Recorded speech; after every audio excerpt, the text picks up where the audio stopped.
नमस्कार विद्यार्थी मित्रांनो. आज आपण अतिशय महत्वाचं प्रकरण की जे 4थीच्या व 7वीच्या स्कॉलरशिप साठी अतिशय महत्वाचं मानलं जातं. कारण बेस आहे हा संख्याज्ञान आणि अपूर्णांक.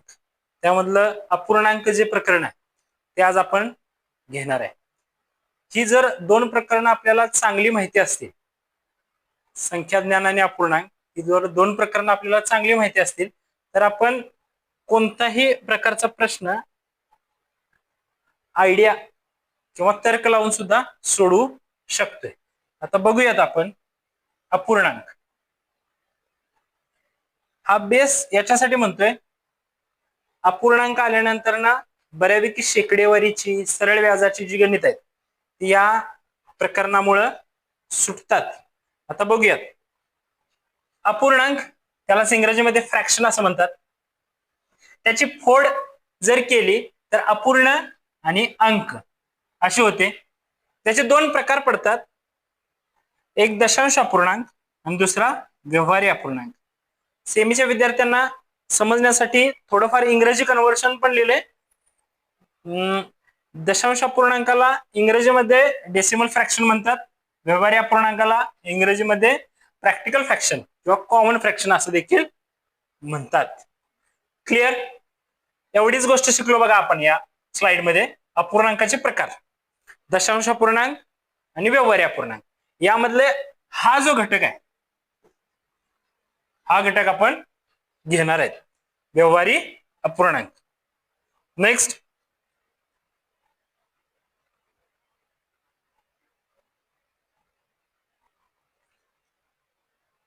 व्यवहारी अपूर्णांक.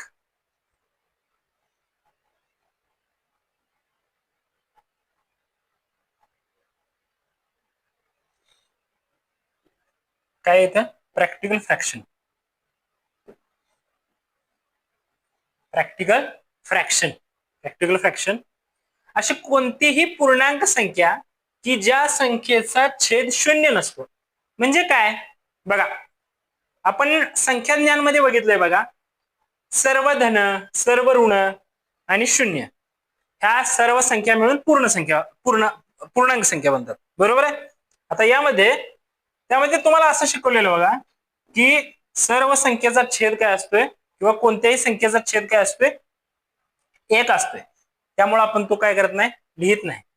मग पूर्णांक संख्या म्हणजे काय की, किंवा आता या ठिकाणी जे उदाहरण आहे ते बघू आपण. अशी कोणतीही पूर्णांक संख्या, पूर्णांक संख्या म्हणजे आपण लक्षात आलेच आपल्या धन, ऋण आणि शून्य. धन, ऋण आणि शून्य. बघा इथं आणि परत मी लिहिलंय, म्हणजे छेद शून्य नसतो म्हणजेच काय, शून्योत्तर संख्या. म्हणजे काय शून्योत्तर संख्या म्हणजेच काय, शून्य सोडून कोणताही अंक म्हणजे अंश आणि छेद 4/5 अपूर्णांक आहे.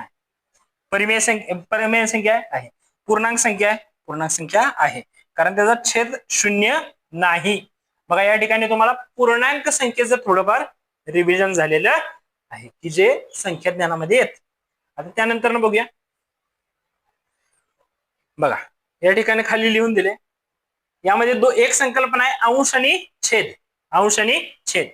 छेद काय पाहिजे, शून्योत्तर संख्या म्हणजे शून्य सोडून काहीही असलं तरी चालेल. पहिल्या स्लाइड मध्ये आपण लक्षात ठेवले दोन प्रकार, दशांश अपूर्णांक आणि व्यवहारी अपूर्णांक. यामध्ये लक्षात ठेवतोय आपण अंश व छेद, पण छेद हा शून्योत्तर संख्या. जितकं मी लक्षात ठेवायला सांगितलंय तेवढं लक्षात जरी ठेवलं तर संकल्पना क्लिअर होईल. आता नेक्स्ट बघा,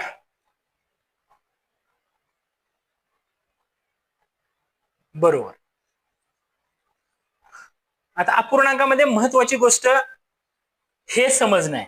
बघा एक साध्या सोप्या पुस्तकाप्रमाणे नाही तर सोप्या पद्धतीने जातो की कॉमनली प्रत्येक ठिकाणी ते काय येईल, उपयोगात येईल. बघा काय केलंय, एक सर्कल काढले, त्याचे भाग केलेत काहीतरी 1 2 3 4 5 6 7 आणि 8 भाग केलेत. आता मी काय ठरवलंय की बघा एक दोन गोष्टी आहेत. पाठीमागच्या स्लाइड मध्ये तुम्हाला एक नाव लक्षात आली बघा, अंश आणि छेद. बरेचसेच विद्यार्थी आहेत त्या बऱ्याचशाच विद्यार्थ्यांना काय होतंय, कन्फ्युजन होते, अंश कुठला आणि छेद कुठला. ती संकल्पना 100% या ठिकाणी कव्हर अप होणार आहे. बघा आपण लक्षात कसं ठेवायचं, तर त्यासाठी हे लिहिलंय केलेले भाग, म्हणजे त्या सर्कलचे केलेले भाग किती आहेत, तर त्या सर्कलचे केलेले भाग किती आहेत, 8 आहेत. आणि त्यामध्ये घेतलेले भाग म्हणजे किती, 1, 2 आणि 3. याच्यासाठी मी पूर्वी आणि एक व्हिडिओ बनवलाय आईच्या भाकरीचा, की आई भाकरी बनवते, आईने केलेल्या भाकरीचं जनरली आपण 4 भाग करतो. या ठिकाणी जर 8 भाग केले तर ते 8 भागामध्ये केलेले भाग किती असणार आहेत, 8 असणार आहेत. आणि त्याच्या घेतलेले तुकडे किंवा घेतलेले भाग किती असणार आहेत, 3 असणार आहेत. लक्षात आले, या गोष्टी लक्षात आल्या. त्यानंतर बघूया, आता खाली भाकरी सोडून हे रंगवलेल्या चित्रावरच येतो. रंगवलेले भाग कुठे आहेत, अंशाच्या ठिकाणी आहेत. आणि एकूण केलेले भाग कुठे आहेत, छेदाच्या ठिकाणी. सेम ऍज इट इज लिहिले बघा मी. काय लिहिलंय, केलेले भाग म्हणजे पूर्ण वर्तुळाचे केलेले भाग किती आहेत, 8 आहेत.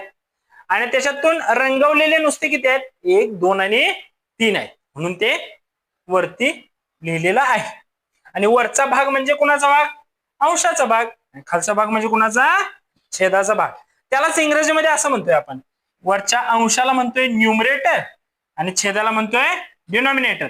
आता त्याचे सिम्बॉल्स कसे लिहिले जातात, n/d. n/d म्हणजेच काय, न्यूमरेटर म्हणजेच n आणि डिनॉमिनेटर म्हणजेच काय, d. लक्षात येत आहे, इथपर्यंत क्लिअर आहे. पहिली स्लाइड, दुसरी स्लाइड, तिसरी स्लाइड क्लिअर आहे. अंश व छेद शिकलो बघा, अगदी बेसिक टू ऍडव्हान्स जाणार आहे म्हणून हे शिकवायला लागलोय. ज्या विद्यार्थ्याला हे कधीच माहित नाही आणि हा व्हिडिओ बघितल्यानंतर सुद्धा त्याला त्या संकल्पना काय होतील, क्लिअर होतील. बघा आता भाकरीचं उदाहरण दिलेलं आईच्या. आता त्या भाकरी आपण मोडतो आणि त्या मोडल्यानंतर त्यांचे झालेले भाग अगदी लहानापासून मोठ्यापर्यंत बघणार आहे, लहानापासून मोठ्यापर्यंत. बघा ज्यावेळी भाकरी अर्धी होते आणि परत त्याची अर्धी केली जाते, त्यावेळी त्याचा एक भाग घेतल्यानंतर ना त्याला पाव असं म्हणतात. त्यालाच इंग्रजीमध्ये क्वार्टर असं म्हणतात. मग केलेले भाग किती, मागच्या स्लाइड मध्ये आपण लिहिलंय की बघितलंय की बाबा केलेले भाग खाली लिहितोय आपण आणि घेतलेले भाग वरती घेतोय. मग या ठिकाणी केलेले भाग किती असतात आईच्या भाकरीचे, जनरली 4.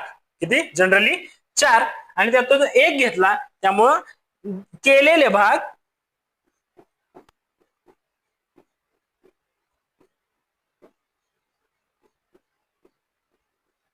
आणि वर काय लिहिलं आपण, घेतलेले भाग. गेलेले भाग आणि घेतले, केलेले होते 4, त्यातून घेतले 1, म्हणजे काय आला, पाव. म्हणजे 1/4 बरोबर पाव. त्यालाच इंग्रजीमध्ये काय म्हणतात, क्वार्टर.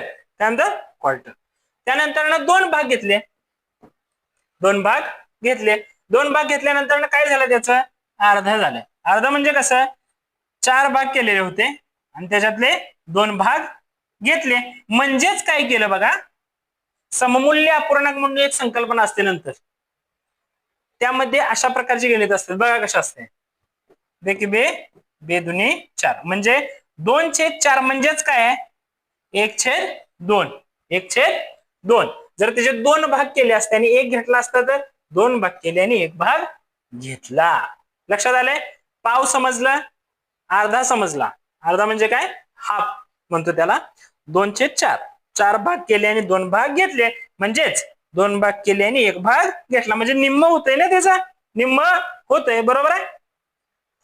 आता पुढे 4 भाग केले होते, त्यातला किती भाग घेतलाय, 3 भाग घेतलाय, म्हणजे पाहून घेतलाय. त्यालाच काय म्हणतोय, आता पाव, 1 पाव, 2 आणि हा 3 पाव, म्हणजे असले पाव घेतले. पाव किती घेतले, 3, म्हणजे 3/4. किती झाले, 3/4.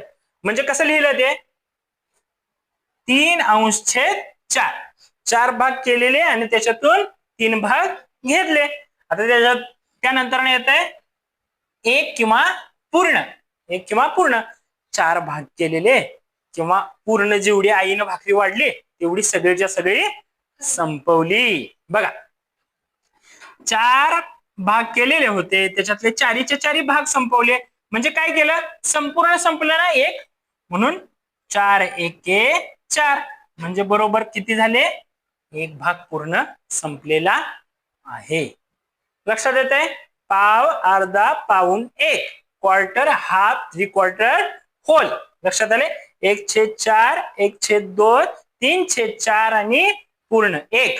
ह्या संकल्पना लक्षात ठेवायच्या. टक्केवारी, शेकडेवारी जे आहे ना, त्यामध्ये हे 100% उपयोगाला येणार आहे.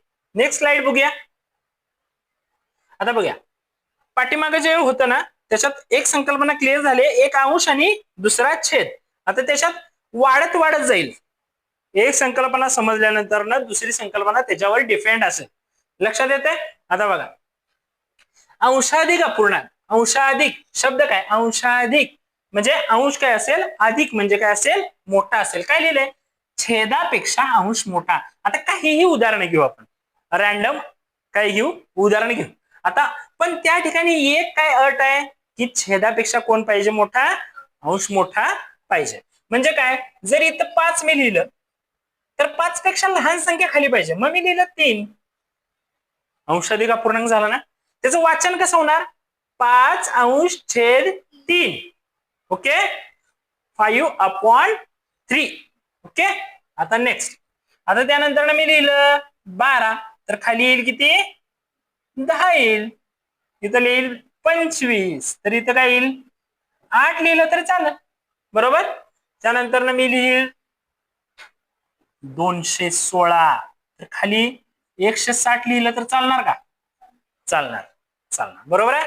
त्यानंतर मी लिहिलं 4, तर खाली काय लिहिलं पाहिजे, मी 3 लिहिलं. मी हे सर्व काय झाले, अंशाधिक अपूर्णांक झालेले आहे. 100% बरोबर. सगळ्याचे अंश छेदापेक्षा काय आहेत, मोठे आहेत. बघा, अंश आणि छेद समजल्यानंतर ना तुम्हाला काय समजलं, अंशाधिक. आता त्यानंतर ना बघूया छेदाधिक. बघा, इनडिपेंडेंट गोष्टी आहेत या. पिक्चरच्या स्टोरी सारखं सगळ्याच्या सगळं काय करायचं, लक्षात ठेवायचं. स्लाइड लक्षात राहिली की ती संकल्पना 100% लक्षात राहते. बघा, अंशाधिक झालं, त्यानंतर काय होतंय, छेदाधिक. छेदाधिक कसं असतंय बघा, अंश इथं काय होतं, अंशाधिक मध्ये काय होतं, अंश मोठा. इथं काय असणार आहे, छेद मोठा. याचं सगळं जर उलट लिहिलं ना, ऑटोमॅटिक छेदाधिक होते. लिहून बघूया आपण. आता 5/3, तर मी असं जर लिहिलं तर 3/5. छेदाधिक झालं ना, छेद मोठा झाला की नाही, बरोबर. त्यानंतर ना 12/10 आहे, त्याचं काय होणार आहे, 10/12. 25/8 आहे, त्याचा 8/25. त्यानंतर ना 216/60 आहे, 160 आहे, 160/216. आणि त्यानंतर अजून एक घेईन मी 3/6. सगळेच्या सगळे काय झाले, छेदाधिक अपूर्णांक झालेले आहेत. आता बघा, पहिली गोष्ट समजली अंशाधिक, दुसरी गोष्ट काय समजली, छेदाधिक. दोन भाऊ लक्षात ठेवा, हे भाऊ. ओके, हे काय आहेत, भाऊ. अंशाधिक, छेदाधिक. त्याच्या पूर्वीचे कोण होते, अंश आणि छेद. त्यानंतर ना अंशाधिक, छेदाधिक. आता पुढे समछेद. बघा, आता छेदाचं सगळं चालू झालं. छेदाची संकल्पना जी आहे ती पूर्ण कम्प्लीटच होते. बघा, इथं अंशाधिक, छेदाधिक झाला. आता समछेद अपूर्णांक पाठच व्हायला पाहिजे. पूर्ण घटक संपेपर्यंत तो सगळा घटक शेवटी काय झाला पाहिजे, पूर्ण पाठ झाला पाहिजे. आकलनात ना, नुसता नको. लक्षात आले. पुढे बघा, समछेद अपूर्णांक. दिलेल्या सर्व अपूर्णांकाचे छेद समान असतात.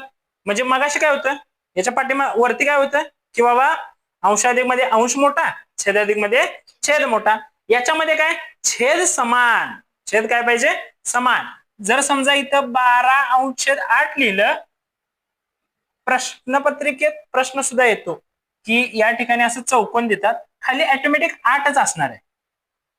किंवा आणि पर्यायामध्ये याच्यापेक्षा म्हणजे 8 काय असेल, किंवा असं येईल, साधं सोपं. एकच मिनिट.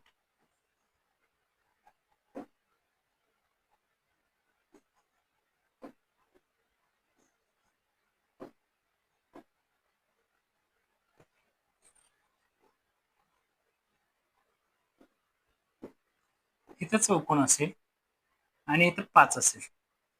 इथं अंशाधिक छेदाधिकचा काय संबंध नाही. इथं फक्त काय बघायचं आपल्याला, समछेद पाहिजे. आता इथं काय असेल तर 100% आपल्याला माहिती आहे हा अपूर्णांक समछेद आहे, त्यामुळे इथं काय पाहिजे 8. काय पाहिजे 8 पाहिजे.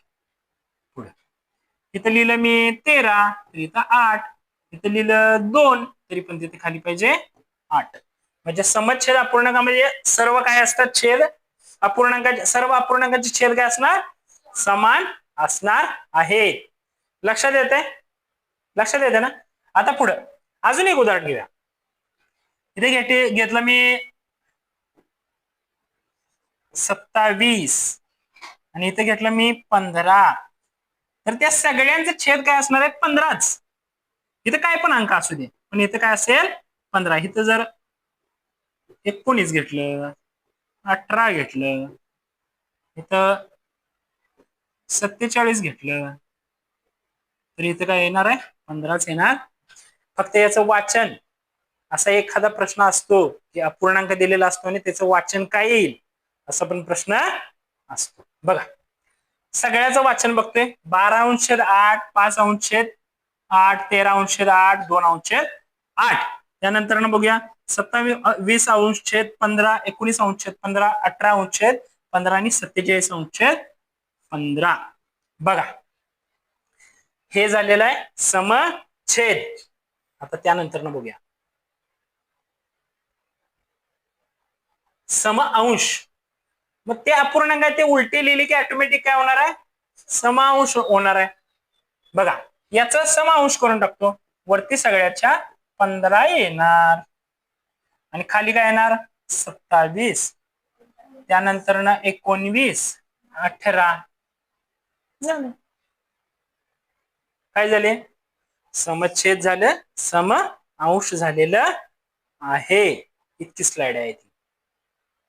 ओके, अंश छेद, त्यानंतर अंशाधिक छेदाधिक समछेद समअंश.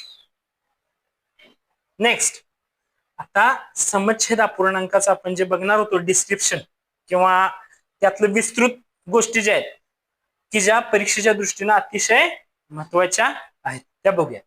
काय लिहिलं समछेद अपूर्णांकाचा लहान मोठेपणा. म्हणजे जसं पाठीमागच्या स्लाइड मध्ये बघितलं की समछेद कोणता समअंश कुठला, तर त्यामध्ये लहान मोठापणा असतोय. पाठीमागच्या स्लाइड मध्ये आपण लहान मोठापणा बघितला नाही, फक्त नेमकं समछेद म्हणजे काय आणि समअंश म्हणजे काय हे इतक्या वेळा तुम्हाला सांगण्याचं कारण बाळांनो 100% कळायला पाहिजे. आता त्यानंतर बघूया समछेद. त्यामधलं काय घेतलं आपण समछेद, त्याचा लहान मोठेपणा. पहिल्यांदा रॅन्डम समछेद अपूर्णांक लिहून घेतो मी. इथं मगापासून सांगितलं 5 जर लिहिलं तर सगळ्यांचं छेद काय पाहिजे 5च पाहिजे. बरोबर आहे. इथं 8 लिहितो, 7, 12, 20, 11 आणि 23 लिहितो. आता एक नंबर सोपं. याच्याकडे बघितल्याला तुमचा मित्र झाला पाहिजे. मित्र कसा होईल, मित्राचं नाव जे आहे काय आहे समछेद अपूर्णांक. बरोबर आहे. म्हणजे समछेद अपूर्णांक हे पहिल्यांदा समजलं पाहिजे. दुसऱ्यांदा काय लिहिलंय लहान कोणाला म्हणायचं ज्याचा अंश लहान तो अपूर्णांक लहान. सोपं आहे ना. आपण ठरवलंय याला अंश म्हणायचं याला छेद म्हणायचं. म्हणजे ज्याचा अंश लहान तो अपूर्णांक लहान.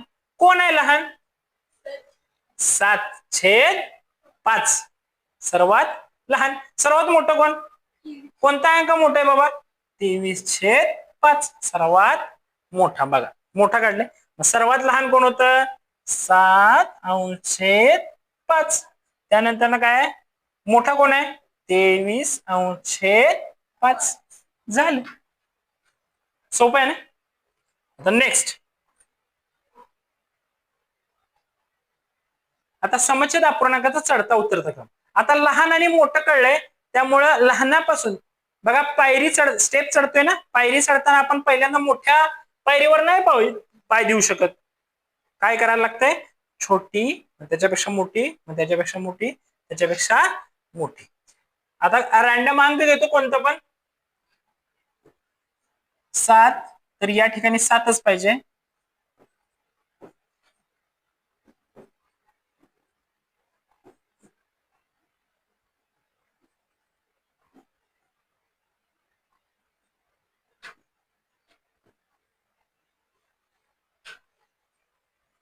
आता चढता क्रम काय लिहिलंय इथं, लहानाकडून मोठ्याकडे. मग आपण ठरवले, पाठीमागं बघितलंय की बाबा ज्याचा छेद समान असला तर छेदाकडे बघायचं नाही. काय करायचं, ज्याचा अंश मोठा तो अपूर्णांक मोठा, ज्याचा अंश छोटा तो अपूर्णांक छोटा म्हणजेच लहान. तर बघूयात आता, मग चढता क्रम लावताना पहिल्यांदा लहानच पाहिजे ना. मग बघूया आता, 1 2 3 4 5 6 अपूर्णांक म्हणून 6 रेषा मारतो. 3 3 6.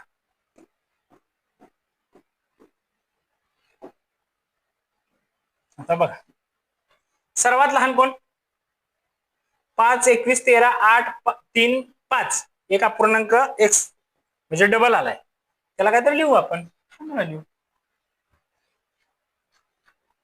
ओके, पुढे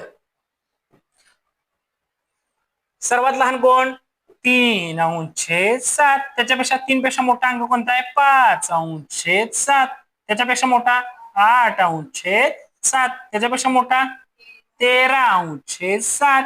त्याच्यापेक्षा मोठा 15/7 आणि त्यापेक्षा मोठा 21/7. हे असं का ते पण सांगणार आहे. हा, जे पहिल्यांदा सोपं आहे ते तर लक्षात ठेवू.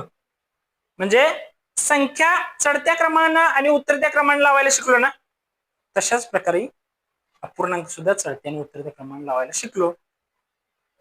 सोपं काय, समच्छेदाचं सर्वात सोपं.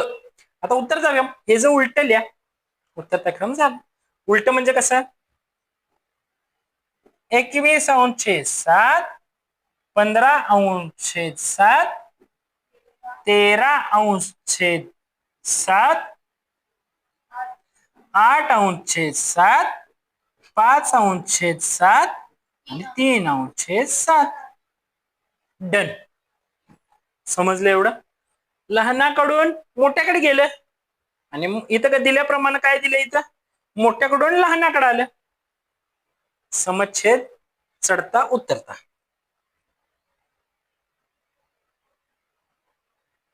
आता नेक्स्ट, समच्छेद अपूर्णांकाची बेरीज वजाबाकी. समच्छेद अपूर्णांकाची बेरीज, एक नंबर सोपं, एक नंबर सोपं. बघा, समच्छेद अपूर्णांकाची बेरीज वजाबाकी मगाशी जसं पाठीमागच्या स्लाइड मध्ये बघितलं काय, की अंशाचं फक्त अंशाकडेच लक्ष द्यायचं, छेद आहे तोच लिहायचा, सेम ऍज इट इज करायचं, छेद आहे तोच लिहायचा. 7 अंशाची बेरीज आपण काय, बेरीज काय आपण रेग्युलर शिकलोय, ऍडिशन. 5 + 4 बरोबर 9 आणि याचं काय होईल, 4 किती येईल, किती येईल, 27. म्हणजेच हे विस्तृत जर करायचं असलं तर मी तुम्हाला डायरेक्ट करून दाखवतो. हा, 7 5 + 4 आणि छेद समान आहे म्हणून एकदाच 7. हा, बरोबर 5 आणि 4 9/7. हे आणि हे एकच, बरोबर. आणि हे कसं येणार आहे, 9 9 + 18/4 बरोबर काय येणार आहे, 9 18 27. गोष्ट लक्षात आली बऱ्यापैकी. हे स्टेप ना, हे डायरेक्ट. ओके, आता आपल्याला समजलंय त्यामुळे डायरेक्ट काढू शकतोय आपण, बरोबर आहे. आता ही झाली बेरीज. सेम वजाबाकी, एक एक एक्झाम्पल फक्त घेतले, वेळ जायला नको म्हणून एक एक एक्झाम्पल घेतले आणि फक्त ह्यातनं संकल्पना क्लिअर केल्या, बाबा असं असं असते. समच्छेदामध्ये अंशांची बेरीज केल्यानंतर उत्तर निघते, एवढं कळलं बास. ओके, आता समच्छेदामध्ये अंशांची बेरीज वजाबाकी ज्यावेळी करतोय त्यावेळी काय होते, वजाबाकी होते. बघा कसं होतंय, सेम डिस्क्रिप्टिव्ह जाऊया.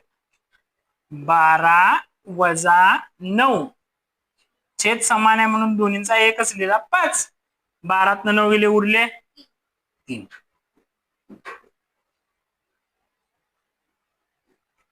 झालं. आता यानंतर 21 वजा 14/6 बरोबर 7/6.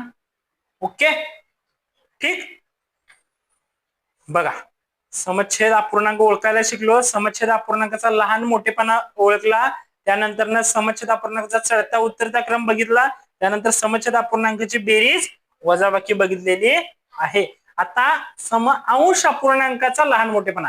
आता ते डायरेक्ट जे काढले ते डायरेक्ट काय येतंय ते पण सांगणार आहे मी. पहिल्यांदा हे पाहू. हे सांगता सांगताच त्या गोष्टी लगेच लक्षात येईल बघा तुम्हाला. आता अंश अपूर्णांकाचा लहान मोठेपणा. आता ते मगापाशी जे सांगितलं ना ते तसं का हे सांगतो. आता एक लक्षात ठेवायचं, खालचा जो अंक आहे ज्याला आपण काय म्हणतोय छेद म्हणतोय आणि वरचा जो अंक आहे त्याला काय म्हणतोय आपण अंश म्हणतोय. आता एक संकल्पना 100% क्लिअर करून घ्यायची इथे बघा.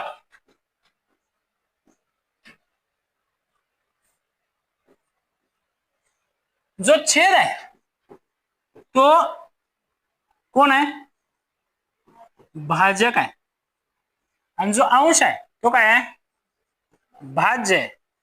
म्हणून हे कुठून नवीन आलं तर हा भागाकार आहे. हा काय आहे भागाकार आहे.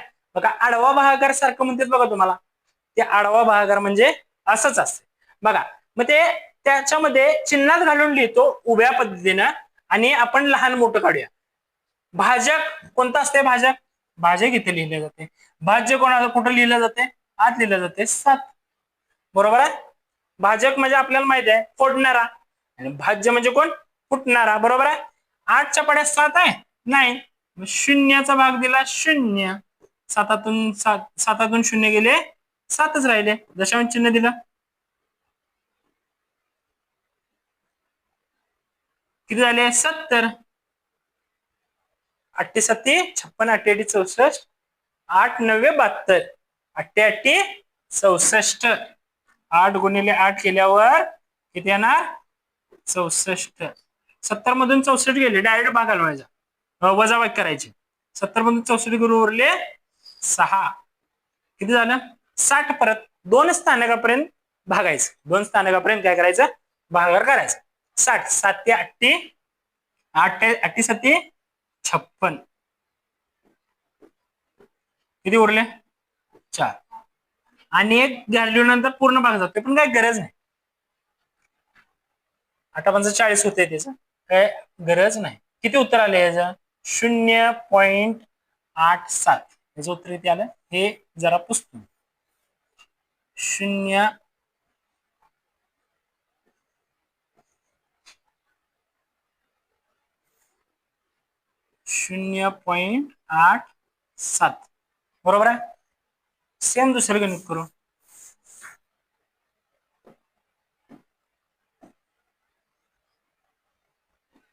काय आहे दुसरं गणित पटपट पटपट करूया.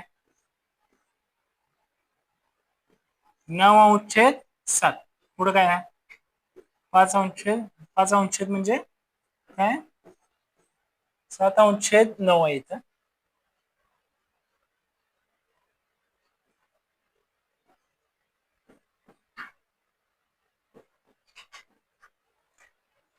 ही गणित पटपट पटपट करायची आहेत आता.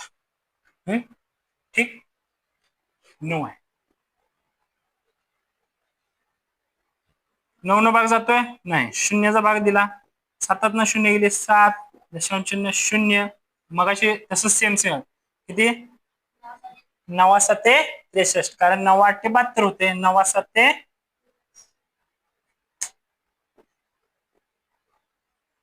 9 7 63. 70 मधनं 73 गेल्यावर उरले 7. परत आणि सेम 9 7 63 बरोबर ना.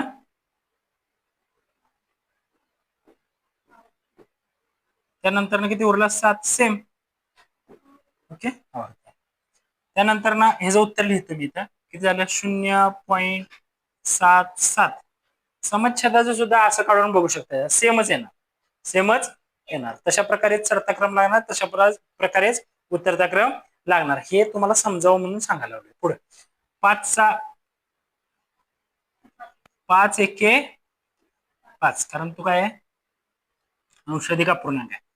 5 1 5 उरले 2 दशांश चिन्ह कारण 5 9 झाले 5 20 किती झाले 0 0 बघा किती झाले 1.4 त्यानंतर 4 असते 4 एके 4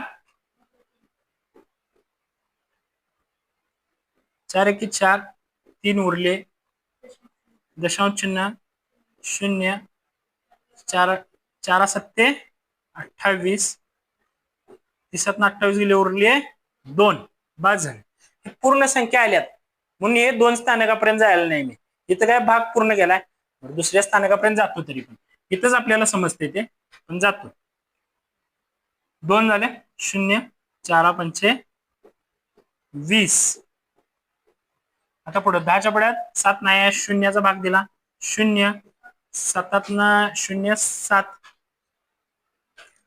दशांश चिन्ह 70 10 सत्ते 70 0 आणि 0 याचा लिहू आपण किती झाले 1.75 आणि 0.7 हे पुसतो अशा प्रकारे भागाकार करून या गोष्टी तुमच्या लक्षात येऊ शकतात आता लहान मोठेपणा करायचा काढायचा कोण आहे चढता क्रम म्हणजे लहानापासून मोठ्यापर्यंत कोण आहे 8 7 7 7 आणि 7 कोण आहे पहिल्यांदा 7 कोण 0.7 मग अपूर्णांक लिहायचा त्याचा 7/10 त्यानंतर कोण असणार 77 म्हणजे 7/9 त्यानंतर कोण असणार 7/8 त्यानंतर कोण असणार बघा हा संपला आता ह्यात कोण आहे लहान 1.4 आहे का 1.75 आहे 1.4 7/5 म्हणजे 4 म्हणजे पुढे पुढे 40 40 होते रे लक्षात येते ना 4 शून्य होते ते आता त्या पुढे 7/4 हा सर्वात मोठा आणि उत्तराचा क्रम लावायला काय सोपं आहे काय करायचं ह्याचं उलट लिहायचं 7/4 7/5 7/8 7/9 7/10 ओके क्लिअर बघा तुमच्या लक्षात येते का बघा अंशाधिक अपूर्णांक काय जिथं अंशाधिक अपूर्णांक आहे तिथं पूर्ण संख्येत येते बघा उत्तर इथं अंशाधिक अपूर्णांक आहे इथं अंशाधिक अपूर्णांक आहे बघा अंशाधिक अपूर्णांक असल्यावर पूर्ण भाग जातोय ना एकदा तरी पूर्ण भाग जातोय त्यामुळे तिथं उत्तर काय येत असते मोठं येत असते ते मोठे अंक असते आता पुढे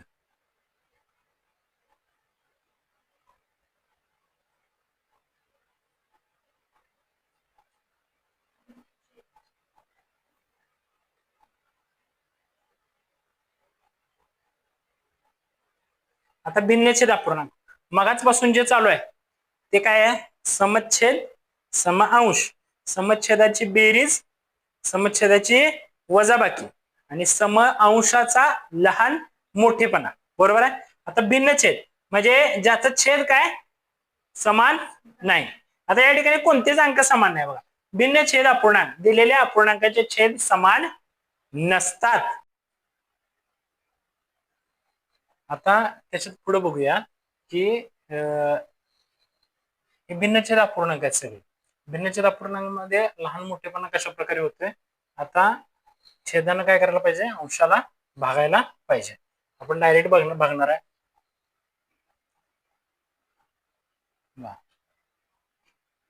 काय गेले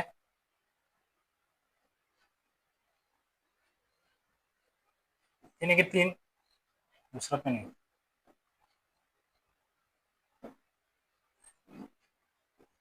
3 3 उरला 1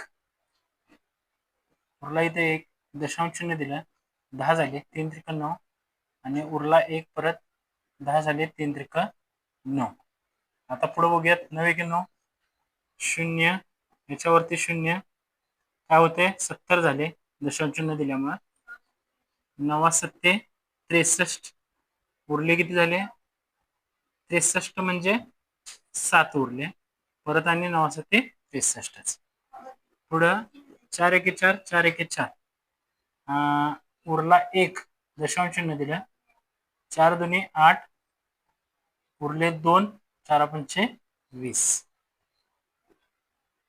बे के बे, बे चौक 8, पूर्ण भाग गेला, 5 एके 5, 5 एके 5, दशांश चिन्ह काय झालं, उरले 4, पंचोक 20, पंचोक 20 नाही, 5 अधिक 8 शून्य शून्य आणि 8 9 72, 88 64, किती 64 मधून 70 मधून 64 गेले, उरले 6 0 7 8 7 56, 8 7 56 एवढंच घेणार आहे.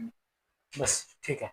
आता याच्यात लहान मोठापणा, लहान याच्यामध्ये सर्वात लहान कोण आहे, तर एक पूर्णांक आहे ते कधीच लहान नसणार आहेत, 0.77 आणि 0.87, सर्वात लहान कोण, हा.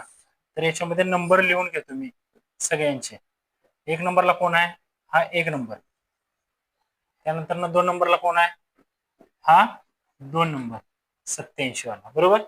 त्यानंतर 1.25 3 नंबर, 1.25 नाही, हा 80 आहे बाळा, त्यामुळे हा 2 नंबर 3 नंबर नसणार आहे, 1.25.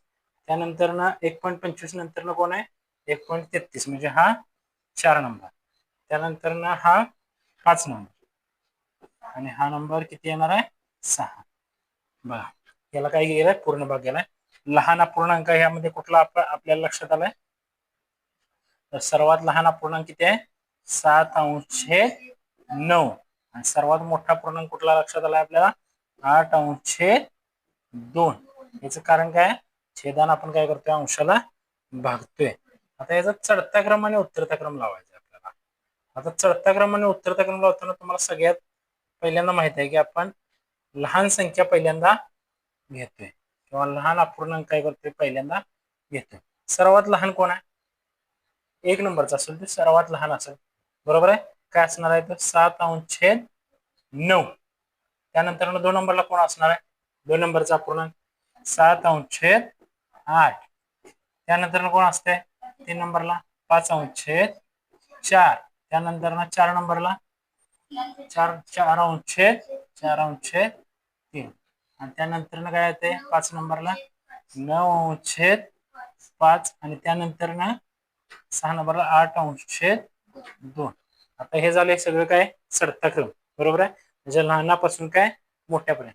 याचं 100% उलट लिहिलं की त्याचं काय होणार आहे, उत्तरता क्रम होणार आहे. बघा उत्तरता क्रम लिहिताना कसं लिहायला पाहिजे, 8/2, त्यानंतर 9/5, त्यानंतर 4/3, त्यानंतर 5/4, त्यानंतर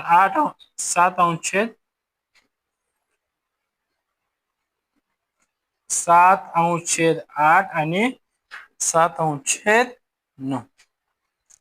अशा प्रकारे त्याचा चढता क्रम आणि उत्तरता क्रम त्याच्या किमती काढून आपण काय करू शकतोय, बघू शकतोय. इतकीच आहे स्लाइड. त्यानंतर पुढे बघूयात. आता भिन्नछेद समच्छेदचं झालं, आता भिन्नछेद अपूर्णांकाची बेरीज वजाबाकी असते ते बघूया. 2 प्रकारे करता येते, एक तिरकस गुणाकाराने करता येते, एक लसावी पद्धतीने करता येते. दोन्ही पद्धतीने बघणार आहे. आता हे समच्छेद अपूर्णांकामध्ये कसं छेद समानच आहे, त्यामुळे अंशांशाची बेरीज करायचो आणि लिहायचो. रिवाइज होऊ दे म्हणून मी या गोष्टी सांगतो तुम्हाला. त्यानंतर आता इथं काहीच समान नाही, त्यामुळे डायरेक्ट काय करू शकतोय, आता प्रत्येक ठिकाणी आपल्याला बेरीज आणि वजाबाकी सोपी जाते. पण भिन्नछेद अपूर्णांकामध्ये एक चांगली गोष्ट आहे की या ठिकाणी गुणाकार आणि भागाकार अतिशय सोपं असते बेरीज वजाबाकीपेक्षा. आता बघूया ते कसं. आता पहिल्यांदा बेरीज वजाबाकी बघू, नंतर पुढे गुणाकार भागाकार आहेच. आता बघा बेरीज वजाबाकी करत असताना तिरकस गुणाकार म्हणजे याचं डोकं आणि त्याचे पाय, बरोबर. 8x9 म्हणजे काय करतोय आपण, या भिन्नछेद अपूर्णांकाचा समच्छेद अपूर्णांकामध्ये काय करतोय, रूपांतर करतोय. मग समच्छेद अपूर्णांकाचा आपल्याला नियम माहिती आहे की अंशाचा काय असतोय, अंशांशाची बेरीज केली चालते किंवा अंशांशाची वजाबाकी केली चालते. आहे मध्ये आहे त्या प्रकारे क्रिया करायची. आपण छेद समान करून घेऊया. 8x9, आता मध्ये अधिक आहे म्हणून याच्यामध्ये अधिक लिहितो, आणि 5x7, 5x7. आता छेदात हे दोन्ही ठिकाणी कोणीतरी असं लिहितंय 5 हे मध्ये लिहून म्हणजे दोन प्रकारे लिहिता येते, हे डायरेक्ट एकाच प्रकारे लिहितो मी. 5 गुणिले 9 एकदमच लिहितो. 8×9 = 72 अधिक 7×5 = 35 आणि 9×5 = 45 बरोबर आहे. ठीक. आता डायरेक्ट काय करू शकतो, याचं काय करू शकतोय, बेरीज करू शकतोय. 7 आणि 7 आणि 3 10 म्हणजे किती झाले 45. हे किती झाले 107/45 बरोबर आहे. त्या गोष्टी लक्षात आल्या. 2 नंबरचा आणि परत तशाच प्रकारचं उदाहरण आहे ते घेतो. भेटूया तेवढाच असो. आता पाठीमागे केलं तशा पद्धतीने काय करायचंय, 13×4 भागिले किंवा अधिक 5×18 छेदात काय येणार 5×4 करा 3×4 = 52 अधिक 18×5 = 90 5×18 गेले 18×5 = 90 दोन्ही एकत्र एकच उत्तर येणार त्याला 5×4 = 20 बरोबर. आता 52 आणि 52 अधिक 90 किती होणार 142. बेरीज एवढी फास्ट यायला पाहिजे. ज्या विद्यार्थ्याला बेरीज फास्ट येत्या त्या पोराला सगळे येणार. बेरीज आली की गुणाकार फास्ट जमणार आणि वजाबाकी आली की भागाकार फास्ट जमणार. ते कशी संकल्पना आहे ते मी तुम्हाला नंतर काय करणार आहे, बेरीज वजाबाकीचे जे प्रकरण आहे त्यामध्ये सांगणार आहे. आता लसावी पद्धत म्हणजे काय, हे तिरकस गुणाकाराच्या पद्धतीमध्ये बऱ्यापैकी जरा एक स्टेप वेळ जास्त लागतोय. आता तिरकस गुणाकार सोडून आपण काय करणार आहे लसावी पद्धत. बघा लसावी पद्धत म्हणजे काय, लघुत्तम सामायिक विभाजक. आता बघा काय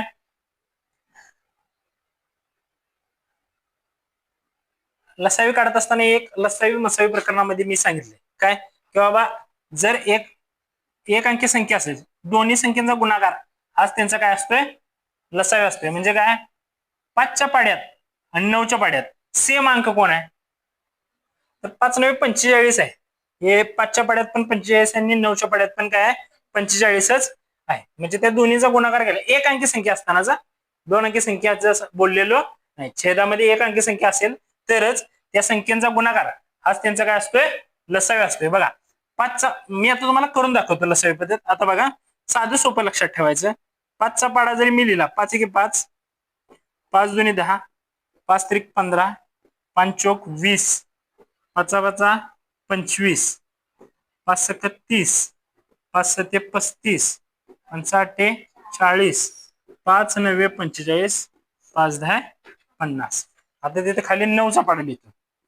9चा पाडा लिहित असं 9×1 = 9, 9×2 = 18, 9×3 = 27, 9×4 = 36, 9×5 = 45, 9×6 = 54, 9×7 = 63, 9×8 = 72, 9×9 = 81 आणि 9×10 = 90.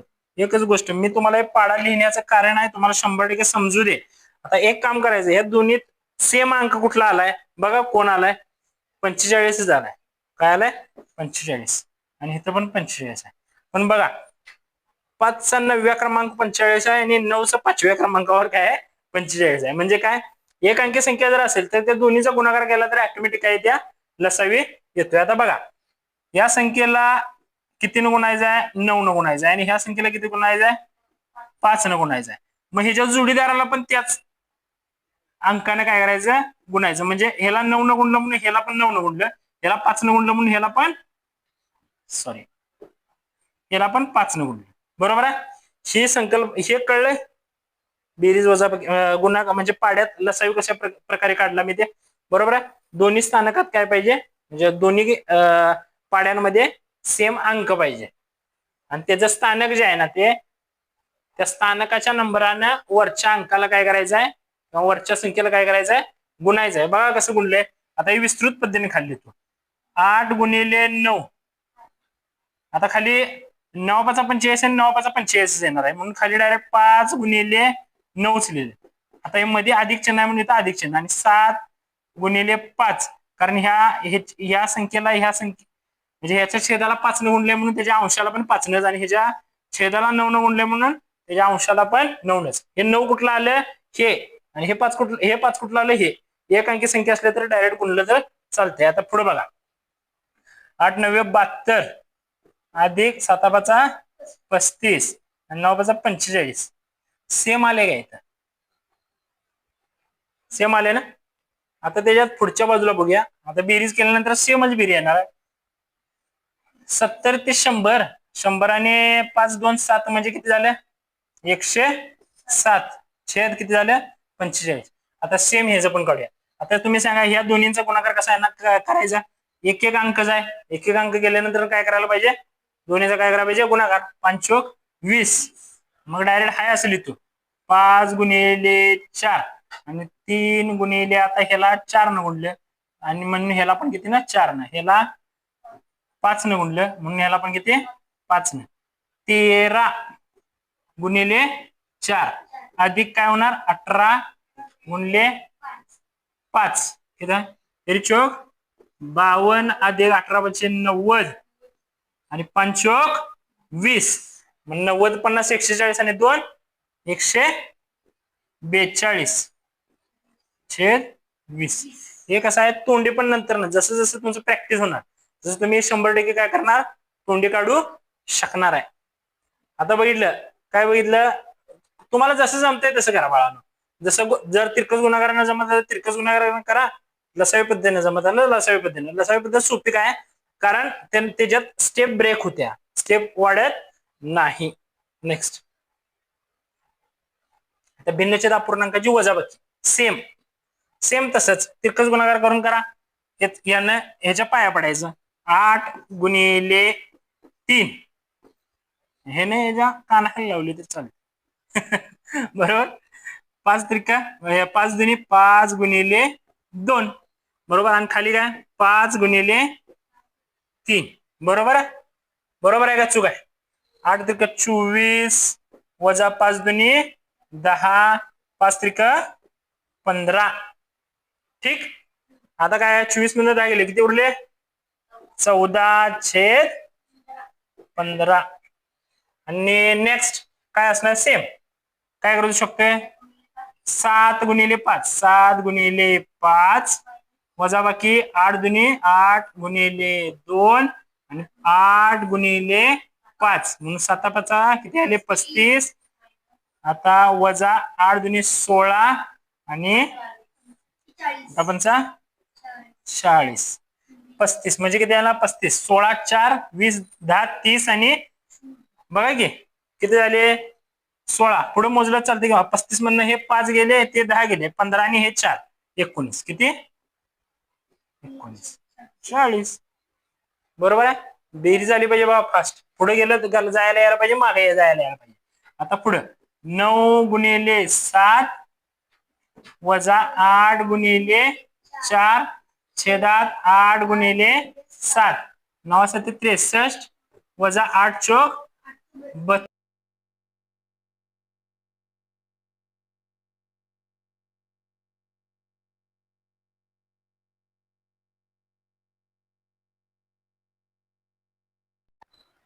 आता इथं ह्याचा लसावी काढताना काय करायला पाहिजे? ह्याचा लसावी काढताना काय करायला पाहिजे? एक अंकी संख्या डायरेक्ट गुणायचं. या संख्येला 3 आणि ह्या संख्येला 5 न म्हणून ह्या संख्येला 3 आणि ह्या संख्येला 5 न 8 त्रिक 24 वजा 2 पंचे 10 आणि 5 त्रिक 15 दोन्हीकडे पण तेच उत्तर येते. 24 मधून 10 गेले उरले 14 छेद 15. सेम उत्तर आलेलं आहे. नेक्स्टला जाऊया. पुढचा येते तुम्ही बघा अपूर्णांकाचा गुणाकार व भागाकार अतिशय सोपा भाग आहे. अतिशय सोपा भाग. जसं बेरीज वजाबाकी भाऊ आहे तसं गुणाकार भागाकार भाऊ आहे ना. बघा आता लक्षात ठेवा कसं कसं. आता गुणाकारात भिन्न छेद आहेत. डायरेक्ट काय डोक्याला टेन्शन नाही, समोरचं समोर काय लिहायचं म्हणजे काय 4 आणि 6 चा गुणाकार करायचा. 4 सक्क 24 आणि 5 सत्ते 35 झालं की नाही. त्यानंतर ना 5 9 45 आणि साइन चौक 24 झालं. एका स्टेप मध्ये गेलं तर की नाही. त्यानंतर ना पुढे बघूया 7 8 56 आणि 4 14 चौक 56.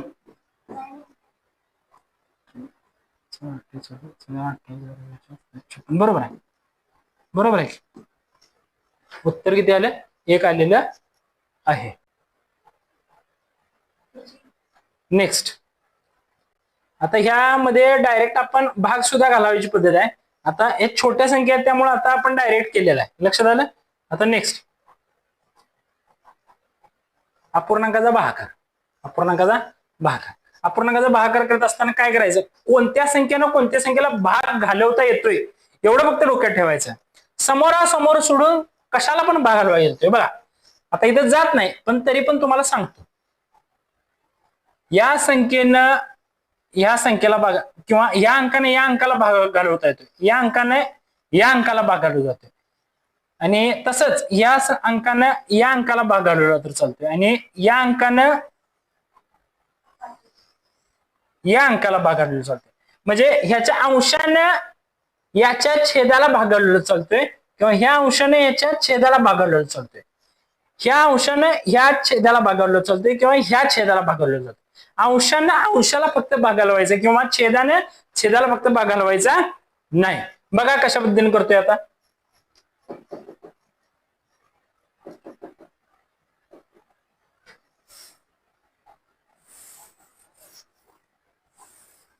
आता ज्या ठिकाणी आता भाग घालवायचं तर मी सांगितले, पण ज्या ठिकाणी भागच जात नाही, म्हणजे आता बघा 9च्या पाड्यात 7 पण नाही आणि 5 पण नाही.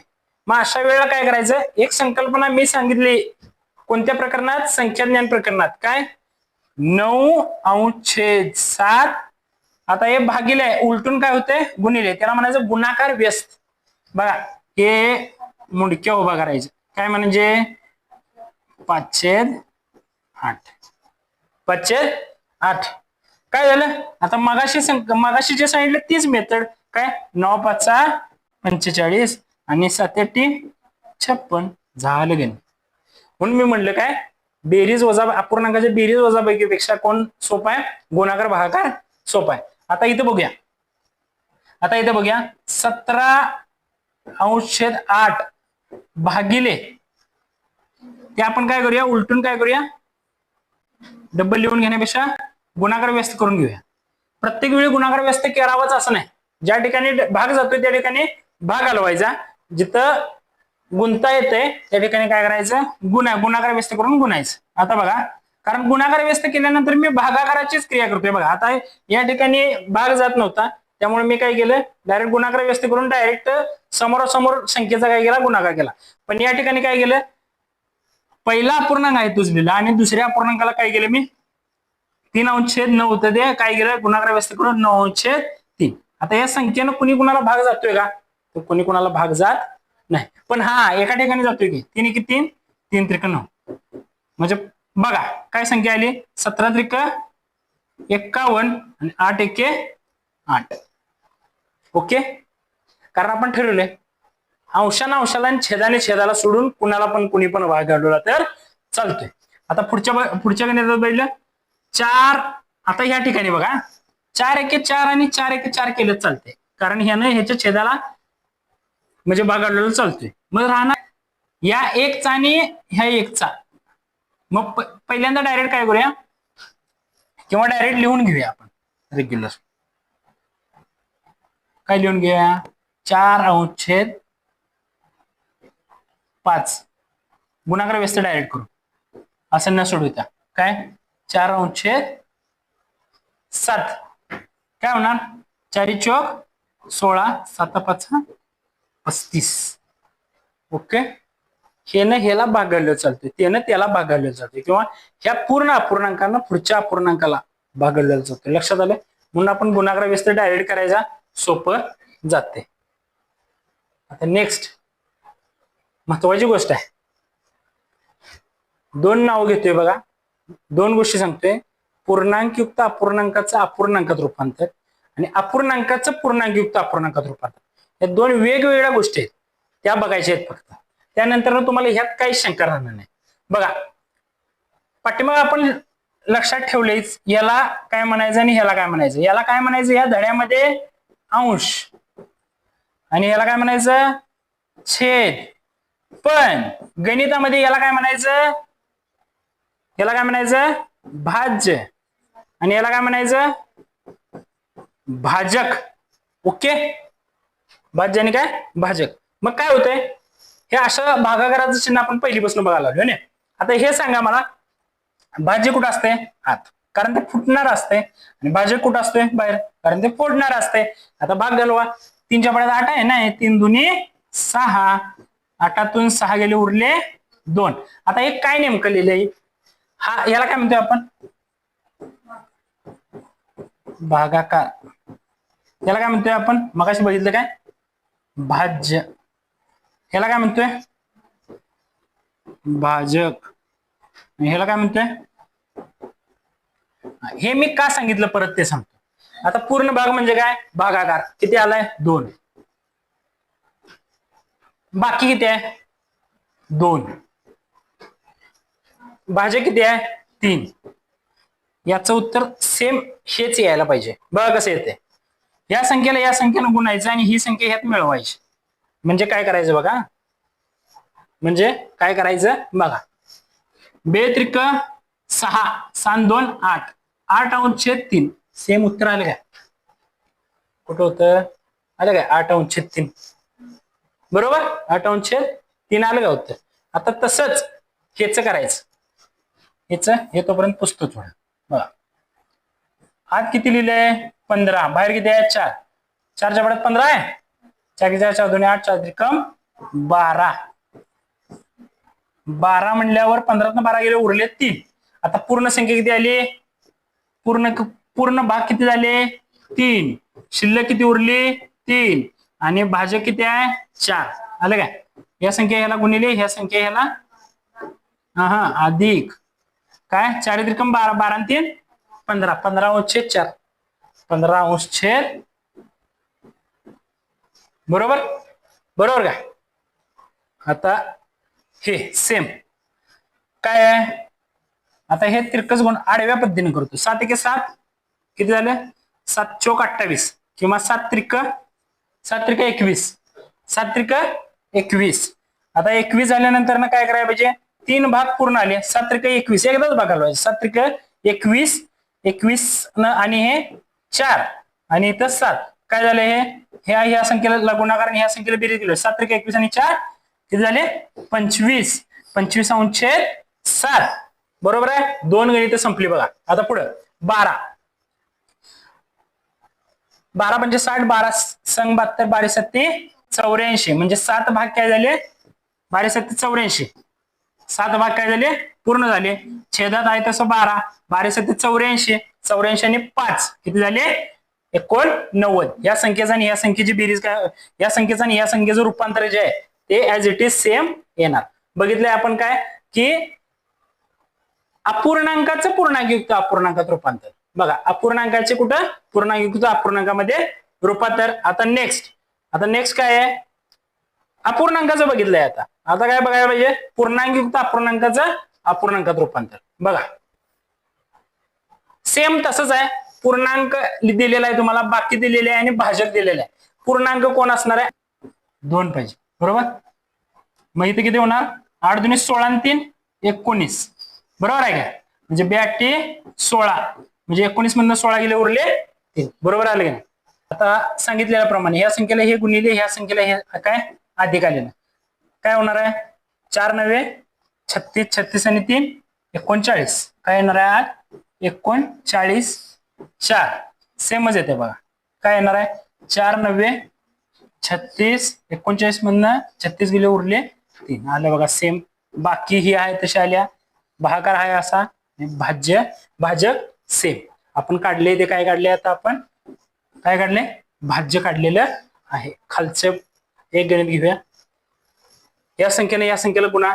काय? 3 8 24. 24 आणि 4 काय येणार आहे? 28. पदावली पद्धतीने लिहून देतो वाटल्यास.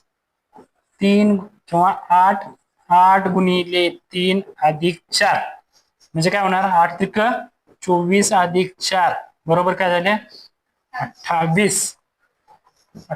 बरोबर. हे जर रूपांतर करायचं आहे ना त्याच्यात, त्यावेळी जे पूर्ण संख्या घेतली आहे ती पूर्ण संख्या घ्यायची. ह्याच्यात लक्षात आलं? सोडवलेलं वरचं बी गणित बरोबर आहे. फक्त तुम्ही काय बघन असा, पूर्ण अंक काय आहे तोच अंक वर घ्यायचा. 8 त्रिक 24 कळलं?